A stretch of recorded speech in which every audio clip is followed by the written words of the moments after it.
Shalom saudara-saudara yang terkasih dalam Tuhan Yesus Kristus, selamat pagi. Renungan kita pada hari ini diambil dari Keluaran pasal yang ke-32. Judul renungan kita pada hari ini adalah perangkap konyol.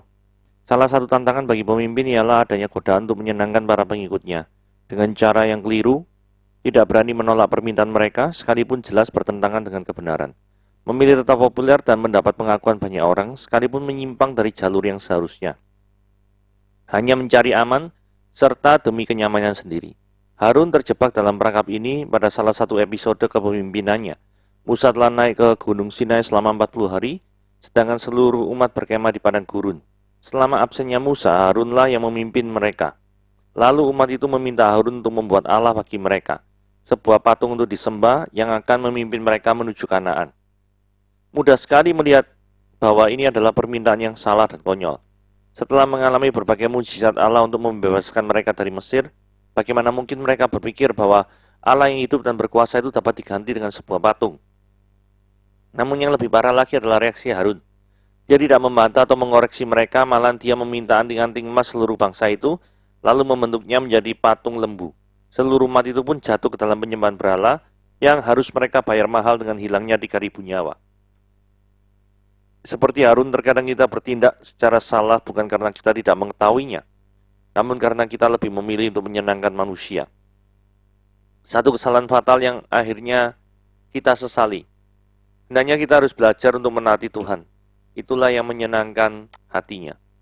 Mengetahui kebenaran tidaklah cukup, diperlukan keberanian untuk menerapkannya di dalam hidup ini. Oke?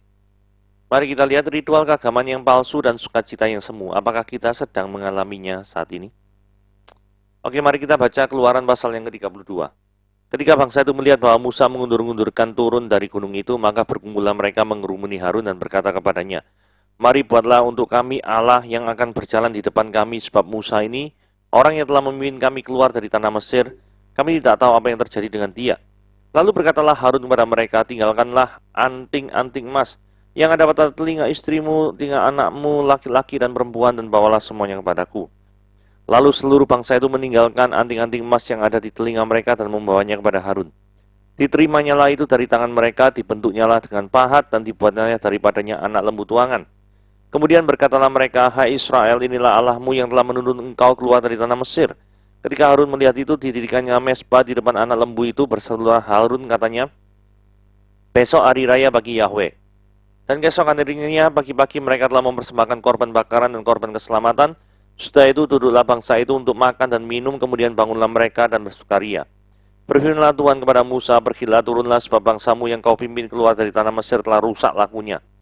Segera mereka menyimpang dari jalan yang kuperintahkan kepada mereka. Mereka telah membuat anak lembu tuangan, dan kepadanya mereka telah sujud menyembah dan mempersembahkan korban sambil berkata, "Hai Israel, inilah Allahmu yang telah menuntun engkau keluar dari tanah Mesir." Lagi firman Tuhan kepada Musa, "Telah kulihat bangsa ini, dan sesungguhnya mereka adalah suatu bangsa yang tegar tengkuk. Oleh sebab itu biarkanlah aku supaya murkaku bangkit terhadap mereka, dan aku akan membinasakan mereka, sebab engkau akan kubuat menjadi bangsa yang besar." Lalu Musa mencoba melunakkan hati Tuhan Allahnya dan berkata, "Mengapa Tuhan murkamu bangkit terhadap umatmu, yang telah kau bawa keluar dari tanah Mesir dengan kekuatan yang besar dan dengan tangan yang kuat? Mengapakah orang Mesir akan berkata, dia membawa mereka keluar dengan maksud menimpakan malapetaka kepada mereka dan membunuh mereka di gunung dan membinasakannya dari muka bumi? Berbaliklah dari murkamu yang menyala-nyala dan menyesalah karena malapetaka yang hendak kau datangkan kepada umatmu. Ingatlah kepada Abraham, Ishak dan Israel, hamba-hambamu itu, sebab kepada mereka engkau telah bersumpah demi dirimu sendiri dan berfirman kepada mereka, 'Aku akan membuat keturunanmu sebanyak bintang di langit, dan seluruh negeri yang telah kujanjikan ini akan kuberikan kepada keturunanmu, supaya dimilikinya untuk selama-lamanya.' Dan menyesalah Tuhan karena malapetaka yang dirancangkannya atas umatnya. Setelah itu berpalinglah Musa, lalu turun dari gunung, dan kedua loh hukum Allah ada dalam tangannya. Loh yang tertulis dalam kedua sisinya bertulis sebelah menyebelah. Kedua loh itu adalah pekerjaan Allah, dan tulisan itu ya tulisan Allah ditukik pada loh-loh itu. Ketika Yosua mendengar suara bangsa itu bersorak, berkatalah ia kepada Musa, "Ada bunyi sorakan peperangan kedengaran di perkemahan." Tapi jawab Musa, "Bukan nyanyian kemenangan, bukan bunyi nyanyian kekalahan. Bunyi orang menyanyi berbalas-balasan, itulah yang kudengar." Dan ketika ia dekat ke perkemahan dan melihat anak lembu dan melihat orang menari-nari, Maka bangkitlah amarah Musa, dilemparkannya kedua loh itu dari tangannya, dan dipecahkannya pada kaki gunung itu. Setelah itu diambillah anak lembu yang dibuat mereka itu, dibakarnya dengan api, digilangnya sampai halus, kemudian ditaburkannya ke atas air dan disuruh diminum oleh orang Israel. Lalu berkatalah Musa kepada Harun, apakah yang dilakukan bangsa ini kepadamu sehingga engkau mendatangkan dosa yang sebesar itu kepada mereka? Tetapi jawab Harun, jangan bangkit amarah tuanku. Engkau sendiri tahu bahwa bangsa ini jahat semata-mata. Mereka berkata kepadaku, buatlah untuk kami Allah yang akan berjalan di depan kami, sebab Musa ini orang yang telah memimpin kami keluar dari tanah Mesir. Kami tidak tahu apa yang telah terjadi dengan dia. Lalu aku berkata kepada mereka, siapa yang punya emas haruslah menanggalkannya. Mereka memberikannya kepadaku dan aku melemparkannya ke dalam api dan keluarlah anak lembu ini. Ketika Musa melihat bahwa bangsa itu seperti kuda yang terlepas dari kandangnya, sebab Harun telah melepaskannya, sampai menjadi buah cemooh bagi lawan mereka. Maka berdirilah Musa di depan pintu gerbang perkemahan itu dan berkata, siapa yang memihak kepada Tuhan, datanglah kepadaku. Lalu berkumpullah kepadanya seluruh Bani Lewi. Berkatalah ia kepada mereka, beginilah firman Tuhan Allah Israel. Baiklah kamu masing-masing mengikatkan pedangnya pada pinggangnya dan berjalanlah kian kemari melalui perkemahan itu dari pintu gerbang ke pintu gerbang. Dan biarlah masing-masing membunuh saudaranya dan temannya dan tetangganya. Bani Lewi melakukan seperti yang dikatakan Musa dan pada hari itu tewaslah kira-kira 3.000 orang dari bangsa itu. Kemudian berkatalah Musa, baktikanlah dirimu mulai hari ini kepada Tuhan, masing-masing dengan membayarkan jiwa anaknya laki-laki dan saudaranya, yakni supaya kamu diberi berkat pada hari ini. Esok harinya berkatalah Musa kepada bangsa itu, kamu ini telah berbuat dosa besar, tetapi sekarang aku telah naik menghadap Tuhan. Mungkin aku akan mengadakan pendamaian karena dosamu itu. Lalu kembalilah Musa menghadap Tuhan dan berkata, bangsa ini telah berbuat dosa besar, sebab mereka telah membuat ala emas bagi mereka. Tetapi sekarang kiranya engkau mengampuni dosa mereka itu, dan jika tidak, hapuskanlah kiranya namaku dari dalam kitab yang kau tulis. Tetapi Tuhan berfirman kepada Musa, siapakah yang berdosa kepadaku, nama orang itulah yang akan kuhapus dari kitabku. Tetapi pergilah sekarang, tuntunlah bangsa itu ke tempat yang telah kusebutkan kepadamu, akan berjalan malaikatku di depanmu, tetapi kepada hari pembalasanku, itu aku akan membalaskan dosa mereka kepada mereka. Demikianlah Tuhan menulai bangsa itu, karena mereka telah menyuruh membuat anak lembu buatan Harun itu. Oke, slide pertama kita bicara tentang ketidaksabaran. Maka berkumpullah mereka mengerumuni Harun dan berkata kepadanya, mari buatlah untuk kami Allah yang akan berjalan di depan kami. Jadi ketidaksabaran bangsa Israel untuk menunggu Musa, ini menuntun mereka kepada kesesatan. Ini menunjukkan bahwa mereka, bangsa Israel itu tidak mengenal dengan benar siapakah Yehova, Allah yang berkuasa menghancurkan kekuatan yang terbesar di Afrika Utara saat itu, yaitu Mesir dengan Firaunnya. Mereka tidak mengenal ini. Ataukah yang kemungkinan yang kedua adalah gini ya, bangsa Israel ini terlalu lama tinggal di Mesir, selama 430 tahun ya, selama 4 abad, dan itu sangat ada kemungkinan mereka sangat terbiasa dengan dewa-dewa sesembahan Mesir, karena mereka hidup mungkin berdampingan dengan mereka, orang-orang Mesir itu, dan apa yang mereka lihat itu membangun patung atau membuat sesembahan patung, itu adalah sesuatu hal yang sangat biasa. Sedangkan Yehova tidak mau dirinya dibuat patung yang menyerupai apapun yang di bawah bumi ataupun yang ada di langit atas. Sama sekali tidak ingin dibuat patung. Nah, karena bangsa Israel ini terlalu lama tinggal di Mesir, ada kemungkinan hal-hal demikian itu mempengaruhi cara berpikir mereka. Yaitu untuk mewujudkan suatu wajahnya sesembahan itu harus dengan visualisasi berupa patung. Kalau misalkan alasan ini benar, maka berhati-hatilah dengan apa yang ada di sekeliling Anda. Atau yang selama ini itu bergaul, memenuhi daripada lingkungan Anda. Yang ada di sekitar Anda. Karena seringkali, apa yang ada di sekitar Anda, entah itu benar, entah itu salah, itu pasti akan sangat mempengaruhi cara berpikirmu, cara berpandangmu, dan bagaimana engkau melihat atau menilai sesuatu. Akan menentukan nilai-nilai yang engkau anut ketika engkau menjalani kehidupan ini. Bahaya tekanan mayoritas terhadap keteguhan iman, keteguhan iman. Yang saya maksud di sini adalah Harun itu ditekan oleh orang-orang Israel. Karena orang-orang Israel itu pengen dibuat patung, maka Harun langsung respon. Tanggalkanlah anting-anting emas yang ada di telinga istrimu, anakmu laki-laki, anakmu perempuan. bawa semua kepadaku. Ya, kalau dilebur ya jumlahnya memang banyak ya. Prediksinya ada 2 juta orang yang dibawa keluar dari Mesir ke Israel. Berarti kalau ada 2 juta anting-anting, ya lumayan besar ya jumlahnya ya. Harun tidak berperan sebagaimana yang seharusnya ya. Seharusnya Harun sebagai pemimpin itu mencegah supaya hal ini tidak terjadi. Nah, karena sebagai wakil Musa harusnya tuh Harun bertugas seperti itu, meredam ketidakpuasan massa. Tapi Harun malah terlibas oleh keinginan massa yang begitu banyak. Nah, keinginan mayoritas seringkali membuat lu iman goyah. Ini terjadi pada diri Harun. Inilah yang saya maksud dengan bahaya tekanan mayoritas. Jadi hati-hati dengan bahaya tekanan mayoritas. Karena kalau Anda tidak teguh imanmu, maka Anda akan mengikuti yang mayoritas dan engkau akan kehilangan keselamatanmu. Penyimpangan mulai terjadi. Diterimanya itu dari tangan mereka, anting-anting tadi ya maksudnya, dibentuknya dengan pahat, maksudnya ya dilelehkan dulu tentunya ya, dipanggang mungkin ya, dilelehkan kemudian dipahat, ada cetakannya itu ya, dibuatnya lah daripadanya anak lembu tuangan, ya tentunya mereka pasti membuat cetakan terlebih dahulu, hasil yang emas yang sudah dicairkan dimasukkan ke dalam cetakannya itu ya. Jadi ini niat sekali loh ya, buat apa patung lembu emas ini benar-benar niat sekali ya. Kemudian berkatalah mereka, hai Israel, inilah Allahmu yang telah menuntun engkau keluar dari tanah Mesir. Lah ini sama saja menyamakan Yehova dengan patung lembu emas gitu loh. Nah ketika Harun melihat itu di dirinya mesbah di depan anak lembu itu, lah kemudian Harun berseru, besok hari raya bagi Yahweh. Jadi dia itu terjadi sinkretisme ya. Jadi pencampuran antara pemahaman bahwa bangsa Israel itu menyembah patung lembu emas dan patung lembu emas itu diidentifikasikan sebagai Yehova. Ya, ini adalah sesuatu yang sangat keliru ya. Padahal ini kan Keluaran 32 ya. Padahal dalam Keluaran 20 itu jelas keluar yang namanya dasatita. Terutama di Keluaran 20 ayat 3 sampai 6. Mari kita baca ya supaya terang benderang. Jangan ada padamu Allah lain di hadapanku. Jelas ya. Jangan membuat bagimu patung yang menyerupai apapun yang ada di langit atas. Atau yang ada di bumi bawah. Nah, lembu emas lah termasuk yang ada di bumi bawah. Atau yang ada di dalam air di bawah bumi. Maksudnya ikan.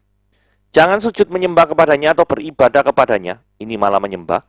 Sebab aku Yehova Allahmu adalah Allah yang cemburu. Yang membalaskan kesalahan bapa kepada anak-anaknya. Kepada keturunan yang ketiga dan keempat dari orang-orang yang membenci aku. Jadi, menyembah patung lembu emas, membuat, mendirikan, dan menyembah, itu dianggap oleh Tuhan itu musuh Tuhan, dan dianggap oleh Tuhan, orang tersebut itu adalah membenci aku. Tetapi aku menunjukkan kasih setiaku pada beribu-ribu orang, yaitu orang mereka yang mengasihi aku, dan yang berpegang pada perintah-perintahku. Gitu ya. Nah, ritual keagamaan tanpa relasi yang benar di hadapan Tuhan. Dan keesokan harinya pagi-pagi, maka mereka mempersembahkan korban bakaran dan korban keselamatan. Saudara, memang untuk menghadap kehadirat Tuhan itu memang harus ada korban yang dipersembahkan. Tapi korban yang dipersembahkan mereka ini adalah untuk patung lembu emas. Kemudian nggak tahan dengan kegilaan tingkah laku daripada bangsa Israel, maka di ayat 7 Tuhan bilang kepada Musa, pergi turunlah ya, sebab bangsamu yang kau pimpin keluar daripada Mesir itu telah rusak lakunya. Ini adalah suatu contoh ritual keagamaan ya. Korban bakaran, korban keselamatan, itu kan ritual keagamaan. Yang dilakukan tanpa memiliki relasi yang benar di hadapan Tuhan. Aplikasi praktisnya, bisa saja orang menyanyi memuji Tuhan, orang bisa main gitar, bisa main piano, bisa main musik, atau bisa menyanyi, jadi singer, atau jadi sound system. Tapi hatinya jauh daripada Tuhan. Bisa saja seperti itu. Jadi berhati-hatilah terhadap adanya ritual keagamaan tanpa adanya relasi yang benar. Ini berbahaya. Ritual keagamaan akan besar manfaatnya kalau disertai dengan relasi yang benar di hadapan Tuhan. Dikatakan juga gini ya, mereka juga bersuka cita. Betul ya? Sudah itu duduklah bangsa itu untuk makan, minum, dan bangunlah mereka dan bersukaria. Dikatakan mereka bersukaria, bersukacita, tapi sukacita mereka itu sukacita semu. Karena menurut mereka, mereka sudah melakukan hal yang benar di mata Tuhan. Padahal di pandangan mata Tuhan, jelas-jelas Tuhan bilang telah rusak lakunya. Ini yang saya mau soroti ya. Bahwa ada banyak orang yang mengira dirinya sudah berbuat benar di hadapan Tuhan. Tetapi justru di mata Tuhan atau di hadapan Tuhan, mereka telah banyak melakukan rongsokan. Respon Tuhan terhadap anak lembu emas. Segera sudah mereka menyimpang dari jalan yang kuperintahkan kepada mereka.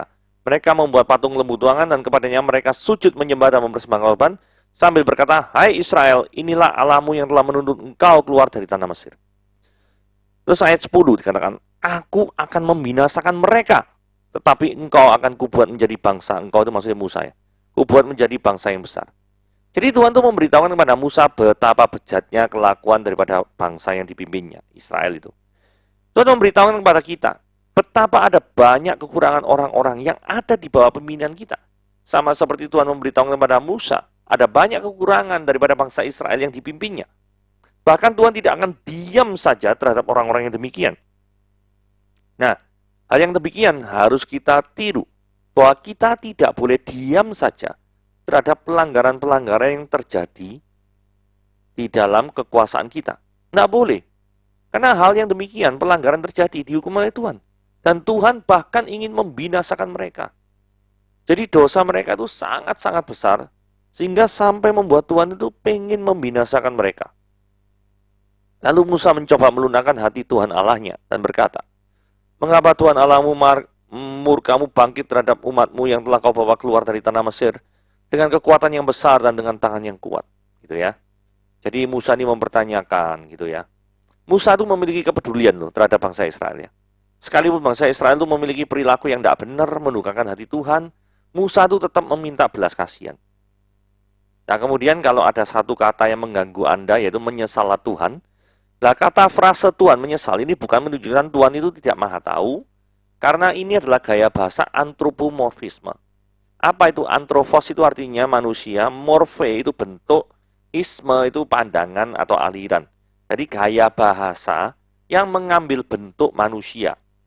Jadi misalkan Tuhan berjalan, Tuhan melihat, tuh memangnya Tuhan punya mata, Tuhan memang punya kaki. Tapi kan tidak ada ya yang mempermasalahkan Tuhan itu tidak punya kaki, tidak punya mata, sehingga dia tidak bisa melihat, tidak bisa berjalan. Kan tidak ada yang mempermasalahkan masalah itu. Itu namanya antropomorfisme. Jadi gaya bahasa yang menggunakan bentuk manusia untuk menggambarkan Tuhan. Oke? Semoga tidak bingung ya. Setelah itu ayat 15 ya, berpalinglah Musa lalu turun dari gunung dengan kedua loh hukum Allah di tangannya. Ini lebih menunjukkan ekspresi Tuhan atau kesedihan atau kejengkelan Tuhan terhadap bangsa Israel. Maksudnya Tuhan menyesal itu lebih ke arah sana. Sehingga setelah itu, karena Tuhan itu sudah menyesal, kesedih, melihat tingkah laku Israel, maka Musa disuruh ngurus. Sukacita semu yang harus ditindak tegas. Ayat 19 ya. Dan ketika ia dekat ke perkemahan itu dan melihat anak lembu dan melihat orang menari-nari, maka bangkitlah amarah Musa. Ini ya. Ini adalah sukacita semu, seperti yang kita bahas tadi. Ini harus diwaspadai. Tindakan tegas harus dilakukan Musa. Jika Anda adalah seorang pemimpin, maka Anda harus berani melakukan tindakan tegas. Jangan biarkan sukacita semu ada di sekitar Anda. Musa juga menegur secara langsung Harun yang adalah kakaknya sendiri. Musa tidak melakukan nepotisme. Maksudnya nepotisme itu, wah karena kakak sendiri yang melakukan kesalahan, sungkanlah ditegur. Tidak. Buktinya di ayat 21. Apakah yang dilakukan bangsa ini kepadamu? Sehingga engkau, Harun maksudnya, mendatangkan dosa sebesar ini kepada mereka. Jadi perannya Harun itu sangat penting. Seandainya saat itu Harun itu menolak, mungkin Harun akan mengalami cercaan. Mungkin Harun akan mengalami kesulitan. Tetapi Harun akan menyelamatkan daripada 3.000 nyawa yang nantinya akan hilang. Ada yang melanggar firman Tuhan, pasti ditegur. Oke? Nah, ini ada dukungan terhadap Musa ya. Ketika Musa melihat bahwa bangsa itu seperti kuda terlepas dari kandang. Sebab Harun yang telah melepaskannya, kontrolnya ya. Jadi sudah out of control ini ya. Kemudian yang dilakukan Musa adalah langsung mengambil alih kepemimpinannya Harun. Karena Israel ini susah ya. Karena dia ketika jadi bangsa yang liar, pemimpinnya meleng sedikit, Israel sudah menjadi kuda liar. Musa langsung tidak diam saja, tegur kakaknya, ambil alih kepemimpinan, dan ini harus dilakukan supaya mencegah tragedi yang lebih parah. Nah ini Musa didukung oleh namanya Bani Lewi. Musa kan bilang ya, siapa yang memihak pada Yehova, datanglah kepadaku. Lalu seluruh Bani Lewi, seluruh, bukan sebagian, seluruhnya, langsung ikut Musa. Luar biasa ya. Ayat 27, apakah ada harga yang harus dibayar dari penyembahan berhala adalah nyawa? Ya. Dan biarlah masing-masing membunuh saudaranya dan temannya dan tetangganya. Ada kisah sedih di sini ya, bahwa saudara, teman, tetangga harus mengalami keterpisahan dengan kita karena berdiri di sisi yang melawan firman Tuhan. Ada harga yang harus dibayar ketika menyembah patung lembu emas. Adalah hak nyawa yang melayang. Ayat 28 dikatakan ini. Bani Lewi melakukan seperti yang dikatakan Musa, dan pada hari itu tewaslah kira-kira 3.000 orang dari bangsa itu. Ada penghukuman Tuhan, ada pembinasaan Tuhan kepada orang-orang yang tidak taat, kepada orang-orang yang memberontak. Dan hal itu tidak akan terjadi seandainya Harun mengambil keputusan yang tepat. Tanggung jawab Musa terhadap kebobrokan bangsa Israel. Kemudian Musa ini ngomong ya pada bangsa itu, kamu ini telah berbuat dosa besar. Tapi sekarang aku akan naik menghadap Yehova. Mungkin aku akan mengadakan perdamaian karena dosamu. Lalu kembalilah Musa menghadap Tuhan dan berkata, bangsa ini telah berbuat dosa besar. Makanya harus dibayar dengan 3.000 nyawa ya. Sebab mereka telah membuat Allah emas bagi mereka. Terus kemudian ayat 32, tapi sekarang kiranya engkau telah mengampuni dosa mereka itu, dan jika tidak, hapuskanlah kiranya namaku dari dalam kitab yang telah kau tulis. Jadi Musa ini malah menawarkan dirinya itu dihukum sebagai ganti dari dosa orang bangsa Israel. Ini sebagai gambaran bahwa Musa itu sangat mengetahui bahwa hukuman terhadap dosa penyembahan anak lembu emas itu sangat-sangat berat. Karena saking beratnya, maka Musa itu menawarkan diri untuk menggantikan. Permasalahannya, tidak bisa seperti itu. Di ayat 33. Tetapi Yehova berfirman kepada Musa, siapa yang berdosa kepadaku, nama orang itulah yang akan kuhapus dari dalam kitabku. Jadi Tuhan itu konsisten ya. Siapa yang bersalah, dialah yang dihukum. Musa, by the way, tidak memiliki kualifikasi apapun untuk menggantikan bangsa Israel. Karena Musa juga adalah manusia yang berdosa. Yang memiliki kualifikasi untuk menggantikan orang berdosa adalah orang yang tidak berdosa. Orang yang tidak menanggung hukuman Tuhan. Hanya Kristus Yesus, manusia yang tanpa dosa, yang memiliki kualifikasi untuk menggantikan orang yang berdosa kepadanya. Jadi jelas ya sini ya, kaitannya sama penebusan Kristus. Ayat 34, tetapi pergilah sekarang, tuntunlah bangsa ini ke tempat yang telah kusebutkan kepadamu, dan akan berjalan malaikatku di depanmu, tetapi pada hari pembalasanku itu, aku akan membalaskan dosa mereka kepada mereka. Ada pembalasan yang akan menanti daripada bangsa Israel. Demikianlah Tuhan menulai bangsa itu, karena mereka telah menyuruh membuat anak lembu buatan Harun. Itu nama Harun sekali lagi disebut. Saya kok menduga Harun ini stres ya dengan peristiwa ini ya. Dia mungkin sangat tertekan karena akibat daripada salah pengambilan keputusan, maka 3.000 orang nyawanya bisa melayang. Oke, renungan harian sampai di sini. Tuhan Yesus memberkati.